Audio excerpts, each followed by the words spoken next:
मेरे पास एक पुराना बोझ मेरे पास अभी मेरे पास पुराना बोझ मेरे पास पड़ा हुआ है। अभी मुझे नया चाहिए तो क्या चाहिए? मेरा हाथ। अभी परमेश्वर यही कह रहा है कि जो तुमने बोझ लेके आया, यहां से जब लौटोगे ना, पुराना बोझ वापस चला जाएगा।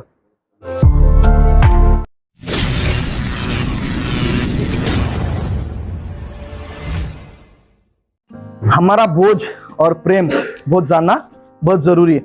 अभी लोग यहां जब आए तो कौन कौन बोझ से आया? बोझ से कौन कौन आया? सब लोग बोझ से आए। बोझ को आपने उतारा कभी? ठीक है, यीशु मसीह कहता है कि बोझ को उतारो। जब तुम बोझ को उतारोगे ना, तब उसका कुछ जो परमेश्वर देने वाला तब उसको लेओगे। अभी समझ में आ रहा है? समझो, मुझे मेरे पास एक पुराना बोझ मेरे पास पड़ा हुआ है। ठीक है, अभी मेरे पास पुराना बोझ मेरे पास पड़ा हुआ है। अभी मुझे नया चाहिए तो क्या चाहिए? मेरा हाथ। तो कब खाली करोगे? जब हम पुराने बोझ को उतारेंगे तब। ठीक है, तो अभी परमेश्वर यही कह रहा है कि जो तुमने बोझ लेके आया, यहां से जब लौटोगे ना, पुराना बोझ वापस चला जाएगा। यहां से खाली हाथ नहीं जाओगे आप लोग, भरे हुए हाथ जाओगे। ठीक है, तो अपना जो पुराना बोझ है, बोलो यीशु मैं पुराना बोझ छोड़ रही हूं। पूरा बोलो ना, दिल से पुराना बोझ छोड़ना है। क्योंकि इधर सोचोगे, अब यहाँ पे बैठे हो, घर पे गैस बंद है या चालू है, चूल्हा चल रहा है, कौन खाना खाएगा नहीं खाएगा, वो चिंता बात की बात है। क्या हो रहा है? वो चिंता। पर अभी क्या है कि जो पुराना बोझ है छोड़ दो। प्रभु मैं ये बोझ छोड़ रहा हूं। और जब ये पुराना बोझ छोड़ोगे ना, जब जब नया कुछ सामर्थ पाओगे, तब तुम वो लेके जा सकते हो। नहीं तो खाली हाथ ही, याद रखना, खाली हाथ जाना पड़ेगा। ठीक, जैसा यीशु मसीह का प्रकाशित वाक्य में कहता है कि तुम्हारा पहले जैसा प्यार नहीं रहा। पहले जैसा प्यार नहीं रहा। तो कैसा प्यार हमारा था पहला? पहले हम जानते नहीं थे किसी को। ना ना ना, देखो पहला प्यार हमारा कैसा है? जब हम नए आते विश्वास में, ठीक है, हम विश्वास में जब नया आते हैं ना, तो हम क्या करते हैं? हमेशा प्रभु को धन्यवाद आराधना करते। जैसा हम पुराने हो गए ना, थोड़े हमारी लाइफ स्टाइल, क्या बोलते हैं उसको, जीवन शैली हमारी चेंज हो जाती है। ठीक है, थोड़ा मैं मुंबई का हूं, तो मेरे को थोड़ा मुंबई का थोड़ा लैंग्वेज में तकलीफ होगा तो समझ लेना। ठीक है, तो जो तुम्हारा लाइफ टाइप जो जीवन है ना, जो जीवन में तुम पहला जैसा परमेश्वर में आते थे और कि तुम आराधना करते थे, परमेश्वर का धन्यवाद करते थे। ठीक है, और जब हम वो बोलते हैं ना, पुराना चावल होता है ना, तो थोड़ा धीरे धीरे क्या होता है? कम होता है। परमेश्वर का वचन वैसा नहीं कहता है। परमेश्वर का वचन क्या कहता है? प्रतिदिन तुम्हें क्या होना है? नहीं, आवाज नहीं है, बोलो प्रतिदिन तुम्हें क्या होना है? तो हो नहीं हो प्रतिदिन। मैं वही बोल रहा हूं, पुराना प्यार ना, जैसा मैंने कहा कि पुराना प्यार तुमने छोड़ दिया है। प्रभु ना पुराना प्यार छोड़ दिया है। प्रभु है वही है, सिर्फ हम बदलते, इंसान बदलते, प्रभु बदलता। ये याद रखना, प्रभु कभी नहीं बदलता। परमेश्वर ने आज मेरा हाथ पकड़ा है ना, तो मुझे पता है परमेश्वर मेरा हाथ पकड़ के मुझे वहां तक लेके चले, और मैं यहीं पे छोड़ दिया ना, प्रभु वहां तक चल जाएगा, पर मैं यहीं पे खड़ा रही हूं। तो यह याद रखना कि तुम्हारा हाथ कहां है और किसने हाथ तुम्हारा थामा है। अब मैं मेरी जीवन की गवाही देता हूं कि मैं कहां से आया और कहां से कहां गया। ठीक है, बचपन में मेरे माँ बाप ने मुझे छोड़ दिया, मैं स्टेशन पे पला बड़ा हूं। बुरी बात नहीं है, ये याद रखना, बुरी बात नहीं है। मेरे माँ बाप नहीं छोड़ते थे ना, तो आज मैं परमेश्वर को जानता नहीं। ठीक है, याद रखना, नहीं तो आज मैं भी किधर पड़े रहता था। ठीक है, परमेश्वर जैसा मुझे मेरे माँ बाप ने छोड़ दिया, वहां से मैं कहीं और पला, मुझे अनाथ हॉस्टल में पड़ा बला। और जो मेरे नशे वाले जो दोस्त थे, मतलब समझो 5 साल के नशे करने में आदत लग गई थी। तो याद रखना, 5 साल बोला तो बहुत हानि की चीज नहीं है। ठीक है, 5 साल से फिर वैसे बढ़ते गया, फिर वहां से कम से कम मैं हो गया 10 तक पढ़ा, और वहां पे फिर मुझे यीशु मसीह का सुसमाचार पता चला। ठीक है, उसके बाद मैं बाहर आया, वहां से मुझे निकला, और जो मेरे साथ थे ना, आज बोलते ना, वो बोलते ना जग में ही नहीं है। जो मेरे साथ जो नशे करते थे, मेरे जो दोस्त थे, आज वो जग में नहीं है, क्योंकि मेरा यीशु ने मेरा हाथ थामे रखा था। मैंने आपको कहा गया, मैं यहाँ पे हाथ थामा होना, तो मुझे पता है यीशु वहां तक भी मुझे लेके जाएगा। और समझो, यीशु जब साथ है ना, तुम आग पे भी चलोगे ना, उससे तुम्हें ठंडा पानी लगेगा। किसको विश्वास है? हालेलुया। तो ये विश्वास करना है, जब तुम आग, समझो यीशु मसीह तुम्हारा हाथ चल के आग पे चला रहा है ना, तो तुम्हें क्या लगेगा? गर्म नहीं लगेगा। याद रखना, चलना है तो यीशु का हाथ पकड़ के चलना है। तुम आग पे भी चलोगे तो भी वो तुम्हें अच्छा लगेगा। जैसा मैं बोला कि आपको पढ़ा बला और मैं परमेश्वर में बला, बहुत सारी तकलीफें आई।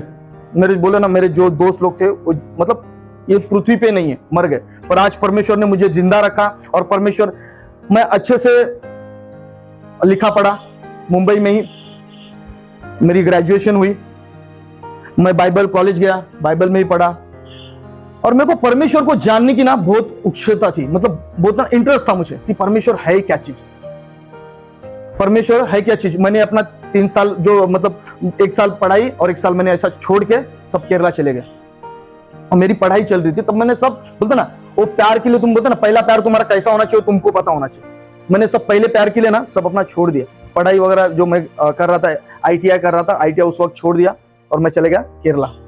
परमेश्वर को जाना, वहां पे मुझे बहुत तकलीफ आई, हमें वहां खुद खाना बनाना पड़ता था, सुनील भाई भी थे वो जानते थे, हमें खुद खाना बनाना पड़ता था, मतलब वहां हर चीजें हमें सिखाई जाती थी।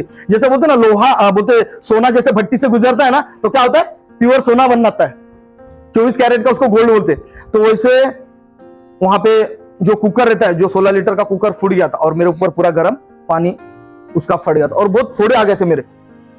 तो मैंने उस समय परमेश्वर को बोलता ना बहुत कोसा, मैंने बहुत कोसा परमेश्वर को, प्रभु मैं तेरे तो मैं तुझे जानने के लिए आया, तुझे क्या करने के लिए आया, मेरे साथ ऐसा हो रहा है। तो परमेश्वर ने मुझे एक शब्द वहां पे सिखाया, तू पहले जैसा है क्या? अभी पहले जैसा है क्या? नया पुराना चावल हुआ क्या? नया चावल बनने की कोशिश कर रहा है।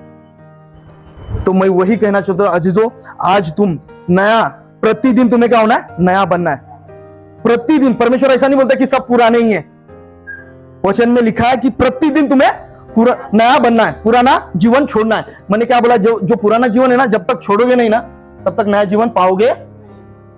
याद करना, वहां पे मैंने उस समय परमेश्वर को बोला, मेरे जीवन में ना कुछ नहीं रहेगा ना तो भी चल जाएगा, मेरे जीवन में कुछ भी सक्सेस नहीं आया ना तभी भी मुझे कुछ प्रॉब्लम नहीं होगी कि मैं कमा खा सकता हूं।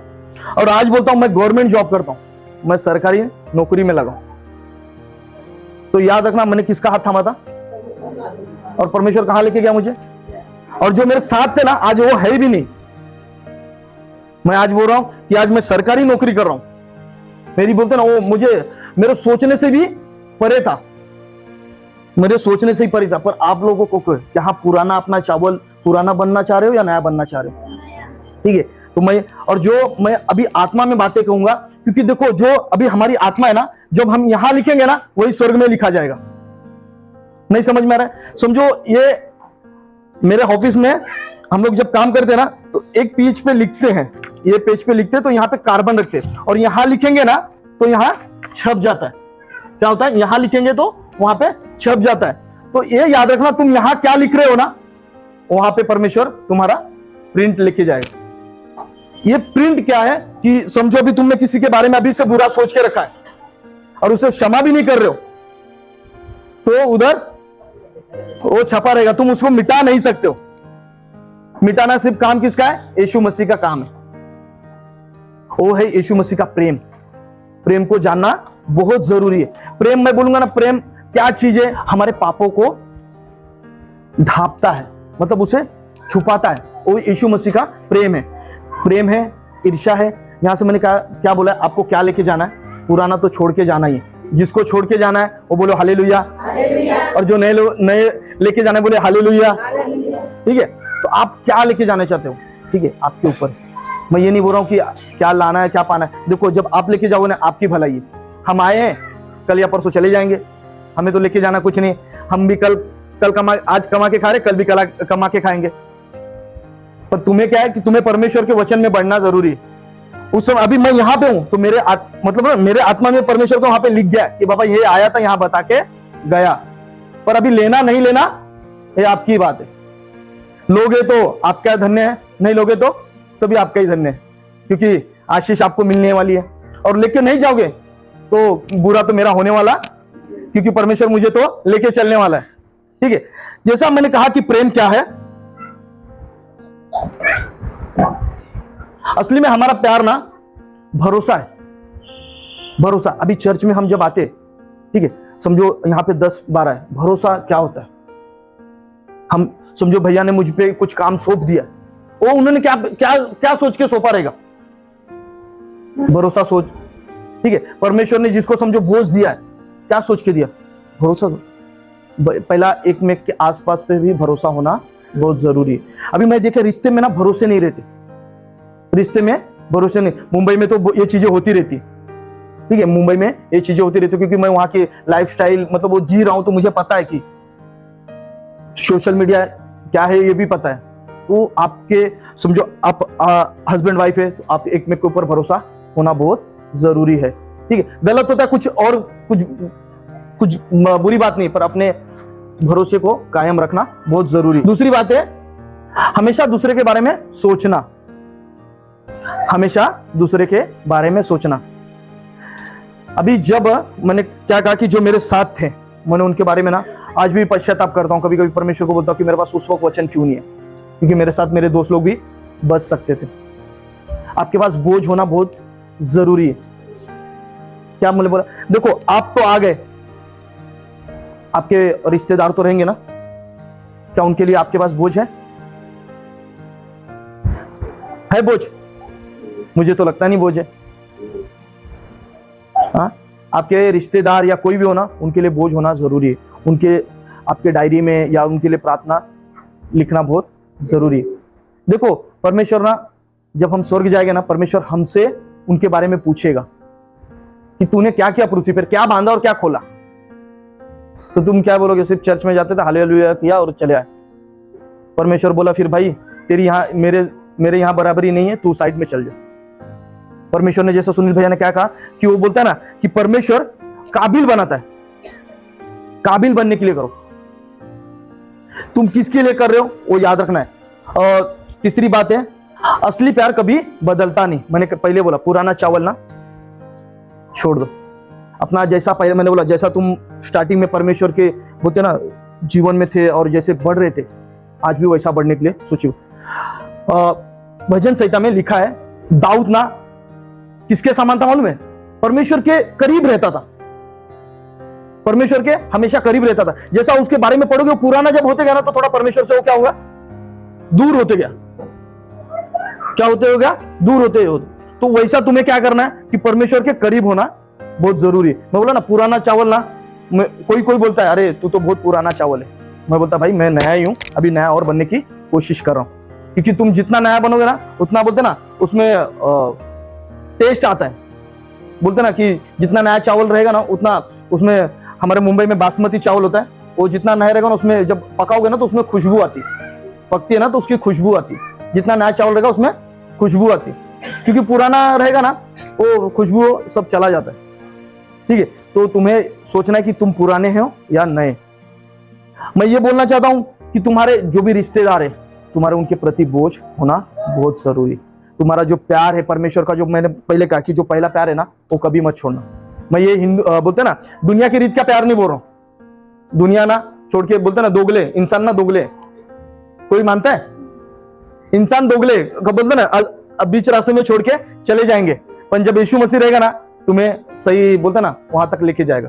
तो मैं वही बोलता हूँ कि तुम्हारा प्यार सच्चा होना चाहिए, और जैसा पहले था ना, वैसा अभी भी उसको क्या बोलते उसको कंटिन्यू करो, ठीक है। उसको कंटिन्यू करो, उसे कंटिन्यू करोगे तो प्यार तुम्हारा आगे जाएगा और नया बना रहेगा। जैसा पुराना चावल चावल ही रह जाएगा। मैं आपको बोला, जब यहां से तुम जाओगे कुछ आज लेके जाओगे, ठीक है। मैं ये कहना चाहता हूं, और अपना जब प्यार होता है ना, क्षमा करता है। किससे पता है? प्यार जब होता है ना, जैसा यीशु ने हमें क्षमा किया, हमारे रिश्तेदार ने कुछ किसी ने बोल दिया या किसी ने मना भी कर दिया, इसने मुझे ऐसा बोला, रुक इसको अभी बाद में दिखा। हमारे मतलब मेरे जॉब पे तो ऐसा, मतलब हम लोग करते काम, तो उसको किसी को मना कर दिया, और तेरी आने दे फिर मैं तुझे भी बताता हूं। तो ये नहीं होना चाहिए, ठीक है। नहीं भाई मेरे से नहीं होता, प्यार से बोल के खत्म करो, कुछ बुरी बात नहीं। पर क्या बोलता है, प्यार होना बहुत जरूरी है।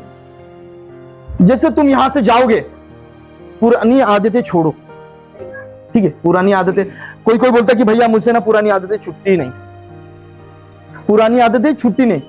अरे क्या तुम जब पैदा हुए थे तो क्या लेके आए थे क्या? हाँ, कोई बोल दे कि मैं जब पैदा हुआ था तब से आदत लेके आया और तब से अभी भी हूं, ऐसा नहीं। हमारी आदतें ना कोई है वो छूटती है, ऐसा नहीं कि नहीं छुट्टी। परमेश्वर जब सहायता मदद करता ना, आदतें सब छुट्टी है। मैं आपको बोलूं, मैं नशे में भी चूर था, परमेश्वर ने छोड़ा, ऐसा नहीं कि नहीं छोड़ा। परमेश्वर ने मेरे वो आदतों को भी छोड़ा है। आज मुझे बोला ना काबिल बना है उसने, मैंने आज उसको परमेश्वर को पकड़ के रखा हूं। और मैं बोलूं कि कल अभी सुबह सुबह हम मनोज भैया से यहाँ जब उतरे ना, मैं 3 दिन से सफर कर रहा हूँ, 3 दिन से सफर ही कर रहा हूँ, मतलब थका हुआ हूँ, आए सो जाओ, और हमें नींद भी नहीं आ रही क्योंकि हम वो मुझे ना वो आदत हो गई। मैं बोला चलो आए, और बोलते ना जैसा मैं वहां मुंबई में ट्रेन पकड़ने के लिए निकला, तकलीफें देख लो पहला मेरे लाइफ में कितनी है। वो मनोज भैया को भी मैंने बताया कि बहुत बोलते यहाँ आना मेरे लिए बहुत एक बोलते ना बहुत चैलेंज था, कि वो आर्मी लोग से जैसा मेरा एक लड़ाई हुआ था, युद्ध हो रहा था मेरा। जैसा मैं स्टेशन पहुंचा, पहला मुझे 4 घंटे पहला मैसेज आया मेरा टिकट कंफर्म है, और फिर जैसा मैं स्टेशन पे पहुंचा मेरा टिकट कैंसिल हो गया। ठीक है, जैसा मैं स्टेशन पे पहुंचा मेरा टिकट कैंसिल हो गया। मैं बोलूं तो करूं क्या, मैसेज तो मैं दिखाया, फिर मैं बोला अभी तो सुनील भैया को फोन किया, मैं बोला बहुत थोड़ा सा तकलीफ हो गया। तो उसने बोला क्या हुआ, मैं बोला अरे मेरी टिकट ही कैंसिल हो गई, क्योंकि वो जो बोगी था उन्होंने, वो इंडियन रेलवे वाले ने क्या कर दिया, वो पोस्ट ऑफिस वाले को उनको दे दिया, वो जो बाकी यात्री थे उनको मतलब वो कैंसिल ही करवा दिया सबका टिकट। मतलब ना तुम्हारा जीवन में ना प्रॉब्लम आते जाएंगे, मैं क्या बोला प्रॉब्लम आते जाएंगे। जब तुम्हारा लक्ष्य होगा ना, तुम्हारा जो लक्ष्य होगा ना, वो तुम वहां तक पहुंचने के लिए परमेश्वर को जब ठान लो, मैंने ना उस वक्त से आज तक मैंने बोला परमेश्वर कोई कुछ दे या ना दे मुझे कुछ फर्क नहीं पड़ता है। परमेश्वर ना मुझे बोलता ना, जब तुम परमेश्वर को थामे रहोगे अच्छे से, उसके बोलते ना जब तुम सच्चे मार्ग में उसके चलोगे ना, परमेश्वर तुम्हें दिन में दिन प्रतिदिन ना नया बनाते जाएगा। ठीक है, आज मैं बोलता हूं बच्चे लोग भी यहाँ हैं, और मैं बोलता हूं बच्चे लोग को आप माताएं पिताएं जो भी है ना, बच्चे लोग अपने से अब भी से संभाल के रखो, आप उनको आदतें डालो, परमेश्वर की आदतें डालना बहुत जरूरी है। मैं देख रहा हूं क्योंकि मैं मुंबई में रहता हूं ना, अपने वो बच्चे लोग पे ध्यान नहीं देते, अपने मम्मी पापा मोबाइल में खुद ही बिजी रहते, और वही बच्चे लोग को आदत लग जाती। उनको परमेश्वर का भय बताओ कि परमेश्वर का भय क्या है। तुम आशीष पाओ ना, तो उनको भी आशीष का हकदार बनाओ। अपने बच्चे लोग को तुम आशीष पा रहे हो तो उनको भी हकदार बनाओ। कहीं कभी वो ऐसा ना बन जाए कि चोर डाकू बन जाए। मैं एक कहानी बताता हूं, ठीक है। छोटा बच्चा था वो ना, मतलब उसके घर में मम्मी भी थी, वो रोज स्कूल जाता था, रोज पेंसिल चुरा के लेके आता था। पेंसिल चुरा के लेके आता था। तो उसकी माँ बोलती थी अच्छा बेटा, रोज एक ना एक नया पेंसिल, ओ खोड रबर इरेजर, रबर ही ना, ओ रबर लेके आता था। तो उसकी माँ बोलती अच्छा। तो एक दिन हो ना, जब बड़ा होते गया ना, धीरे धीरे बड़ा होता ना, बड़ा चोर बन जाता। क्या होता, बड़ा चोर बन जाता। क्यों? उसकी माँ ने बचपन से डांटा नहीं, वो बड़ा चोर बन, चोरी करता, पुलिस स्टेशन वगैरह जाता, फिर छूट के आता है। एक बार उसने ऐसी बड़ी चोरी की कि उसको ना सजा मौत सुना दी। जज ने उसको खड़ा किया, तेरी सजा मौत है अभी। तो उसने बोलते तेरी आखिरी इच्छा क्या है? तो उसने बोलता कि मैं मेरे माँ से बात करना चाहता हूँ। अपने माँ को बुलाया, उसके कान में बात करने का, उसने अपने माँ का कान ही काटा। क्यों काटा मालूम है? बोला तूने मुझसे ना वो पहले ये जो मैंने तेरे साथ किया ना, तू मेरे साथ आज करती थी ना, आज मैं इस कारण नहीं बनता था। तो मैं आज यही बोलता हूँ कि आप ना अपने बच्चों को परमेश्वर का भय बहुत जरूरी है बताओ। मुंबई में मैं खुद देखता हूँ, क्योंकि बच्चे लोग स्कूल जाते हैं, ठीक है, स्कूल से आने के बाद ना, मैं वहां बोलता पढ़ाई अच्छी है, मैं ये नहीं बोल रहा कि पढ़ाई अच्छी नहीं है, पढ़ाई लिखाई भी अच्छी है, पर वहां मोबाइल आने के बाद क्या गेम खेलते क्या करते हो तुम्हें पता है, तुम अपने अपने काम में रहोगे। पर आपका परमेश्वर का प्रति भय हो तो अपने बच्चों के प्रति भी भय डालो, परमेश्वर का भय डालो, उनके ऊपर दबाव बना रहना चाहिए। मैं क्या बोला, परमेश्वर का दबाव बना रहना चाहिए और तुम्हारा दबाव भी उनके ऊपर बना रहना चाहिए। ठीक है, मैं यही बोला कि परमेश्वर का प्रेम यह होता है कि हमारे पापों को ढांपता है। अभी मैं बोला यहाँ पे अंकल लोग भी है, समझो आपके बेटे ने कभी गलती किया, आपने कभी डांटा है? नहीं डांटा रहेगा, क्योंकि कोई सोचता है कुलता एक लड़का है। हमारे मुंबई में ना एक ही बच्चा रहेगा ना, इतना प्यार इतना दुलार कर देते ना, उसको जो चाहिए वो दे देंगे। खाना नहीं खाएगा ना, हाँ ठीक है बेटा, 2 दिन के बाद आ जाएगा वो चीज। वो उधारी ना, कर्जा लेना, कुछ करके लाके उसको दे देंगे। जब वो बड़ा हो जाता ना, अरे सुनता नहीं ना, अरे सुनता नहीं, बोलते ना माथा वो बोलते ना फोड़ते बैठते। तो आपको मैं क्या बोला है, आपके प्यार, परमेश्वर का जो प्यार है ना, उसको ढांपना है। जैसे प्यार, परमेश्वर का प्यार तुम्हारे पाप को ढांपता ना, उसके प्यार को ही ढांपता है, पर उसको डर होना बहुत जरूरी है। ठीक है, मैं यही कह रहा हूं, जब यहां से तुम जाओगे, अपने समझो अभी किसी को तुमने क्षमा भी नहीं किया, अपने बच्चों को हो गया, अपने रिश्तेदार को क्षमा नहीं किया, कुछ प्रॉब्लम नहीं है, आज यही मौका है। जो तुम्हारे बोलते ना यहाँ पे जो तुम प्रिंट कर रहे हो, वो प्रिंट को मिटना है तो परमेश्वर से क्षमा मांग सकते हो। ठीक है, परमेश्वर से चलो आंखें बंद करके हम दुआ करेंगे। ठीक है, अपने याद करो कि तुमने किसको किसको क्षमा नहीं किया है। ठीक है। पर मैं क्या होता है, कुछ चीज जब लेके जाना है ना, तो मैं बोला ना, पुरानी चीजें छोड़ना जरूरी है। तो जो समझो किसी को गुस्सा है, किसी के प्रति गुस्सा है, कुछ बात नहीं, यहीं पे छोड़ दो। एक प्यार लेके जाओ, परमेश्वर का प्यार उनके प्रति लेके जाओ, उनके दिखाओ कि परमेश्वर हमसे प्यार करते तो तुमसे भी प्यार करता है परमेश्वर, ठीक है। गुस्सा किसके प्रति नफरत है, कुछ नहीं, परमेश्वर क्षमा करता है। आंखें बंद करेंगे, हम प्रार्थना करेंगे, अपने अपने पापों को क्षमा करेंगे, क्योंकि जिसके प्रति गुस्सा है उसका नाम लेंगे, ठीक है। अपने मन में प्रार्थना करो, हम लोग प्रार्थना करते हुए।